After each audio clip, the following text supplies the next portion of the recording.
Es su forma de mirar. Hola a todos, sean muy bienvenidos a esta segunda clase del segundo nivel de discipulado de nuestra cultura bíblica de nuestra Iglesia Comunidad Cristiana Internacional Elohe. Como siguiente tema tenemos la conversión. La conversión en griego se pronuncia epístrofe. Aparece varias veces mencionadas en el Nuevo Testamento, en Hebreos 15:3 y en Primera de Tesalonicenses 1:9. Ahí podemos ver más detalladamente lo que habla la Biblia acerca de la conversión, lo que Dios quiere para nosotros con esta palabra, con este acto de conversión. El volverse de está ligado con el arrepentimiento y el volverse hacia está ligado con la fe. O sea, aquí vamos a hablar de la fe, del arrepentimiento acerca de la conversión. La participación de Dios en la conversión es fundamental, pues el Espíritu Santo, quien convence al pecador de justicia, pecado y juicio, es Él quien nos va a cambiar a nosotros, no nosotros a nosotros mismos, sino que Dios dejó al Espíritu Santo para que por medio de Él nosotros podamos darnos cuenta de lo que estamos fallando, de lo que estamos faltándole a Dios. Y eso también lo podemos ver en Jeremías 31:18.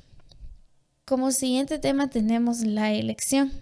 La doctrina de la elección es tal vez la que mayor controversia ha provocado en el ámbito cristiano. Al analizar la Escritura con profunda reverencia, se puede llegar a las siguientes conclusiones.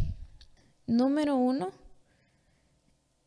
El llamado de Dios está basado en su gracia, su propósito, su acción antes de la fundación del mundo.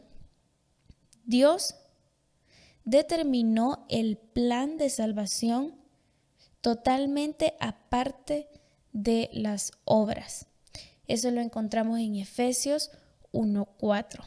Como punto número 2 acerca de la elección, es importante notar que la palabra predestinar o predestinación solo es usada para referirse específicamente a la salvación.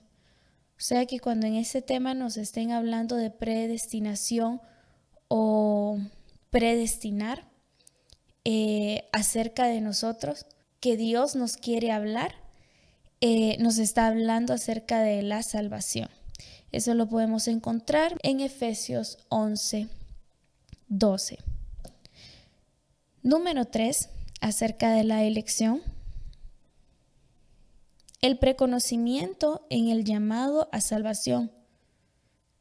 Es importante notar que Dios conoció previamente y desde la eternidad quien adoptaría voluntariamente por la salvación. Eso lo podemos encontrar en Salmos 139 del 1 al 2. Punto número 4 acerca de la elección. La elección no debe ser entendida como una limitación y que solo algunos pueden creer, como si la gracia de Dios fuese discriminatoria, sino que todos aquellos que creen tienen su fe fundamentada desde la eternidad. Número 5, que nos habla de la elección. Decir que Cristo nos escogió en Él antes de la fundación del mundo. Esa es una convicción que nosotros tenemos, que Cristo nos eligió antes de la creación del mundo. Por eso Dios nos da esa oportunidad de la conversión. Número 6, acerca de la elección.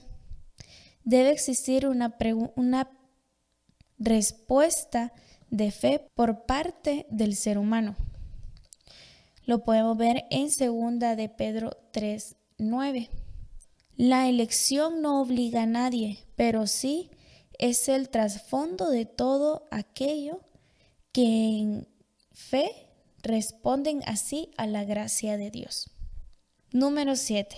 Aquellos que están en Cristo son pecadores que han creído en la sangre redentora de Cristo, a través de la cual han sido unidos por Él como miembros de su cuerpo, o sea, la iglesia. No puede haber elección fuera de ser en Cristo. Eso lo miramos en Romanos 8:28. Es un versículo conocido que dice que si amamos a Dios, todas las cosas nos ayudan para bien. Ahora vamos a ver el número 8 acerca de la elección. ¿Qué hay entonces en las personas fuera de esta recolección entre elección y fe? Dios clama por la salvación de ellos también, y de hecho Dios murió por ellos también. Dios, cuando entregó a su Hijo, no lo hizo solo por algunos, sino que también los hizo por aquellas personas que todavía no conocían de Él, pero sabía que en su futuro, o sea, porque ya estaba predestinado que esas personas conocieran de Él. Para más profundidad podemos verlo en Juan 3:17. Número 9 acerca de la elección. Se puede afirmar que existen dos destinos, pero no dos predestinaciones. Cristo vino a salvar, no a condenar, a traer vida, no a traer muerte. Dos consecuencias: caída y levantamiento, destrucción y salvación. Dios nos entregó lo que es el libre albedrío al ser humano. Aquí acabamos de hablar acerca de la elección, de la conversión. Ahora vamos a ver el siguiente tema: arrepentimiento. Arrepentirse es más que lamentar el pecado que se ha cometido o el mal que se ha hecho. En el Nuevo Testamento, el arrepentimiento siempre involucra un cambio en la manera de pensar y de actuar. O sea que cuando usted viene al arrepentimiento, usted tiene un cambio radical. Usted cambia su manera de pensar, su manera de hablar, su manera de sentir, porque ya no es usted, sino que es Cristo en usted. Dejar atrás la pasada manera de vivir y decidir vivir conforme a la voluntad divina. Sí, esto es lo que Dios quiere para nosotros, y por eso nos dejó esa palabra bella y hermosa que se llama arrepentimiento. El arrepentimiento abarca tres áreas más significativas de la personalidad. Podemos ver la número 1, que son las emociones. La persona puede sentir remordimiento por algo malo que ha hecho, y esto se relaciona más con la culpa y no a estar genuinamente arrepentido. Para ello nos podemos profundizar en 2 de Corintios 7 del 9 al 10. El segundo aspecto, la segunda área que nos habla acerca del arrepentimiento es el intelecto. El intelecto se activa para formarse un nuevo punto de vista o una nueva percepción nueva de la realidad. Se reconoce la culpa por el pecado, y por el pecado es una transgresión en contra de Dios. Como número 3 y último acerca del arrepentimiento tenemos la voluntad. Como el arrepentimiento entraña un cambio de pensar, sentir y actuar, es necesaria la participación de la voluntad humana.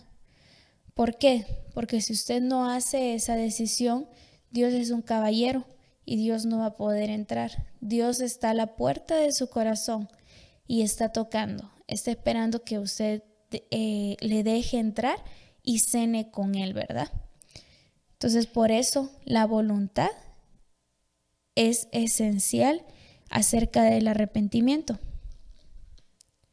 Cuando cambia el interior, el exterior también lo hace. Cuando el cambio es solo externo, no permanece. O sea que hay que cambiar no solo del diente al labio, sino que hacerlo de corazón. Tenemos como siguiente tema la convicción. Se ha dicho que la conversión es una acción en la que participa Dios y el ser humano. Una persona por sí sola no puede llevar a la conversión, no tiene la capacidad espiritual para hacerlo.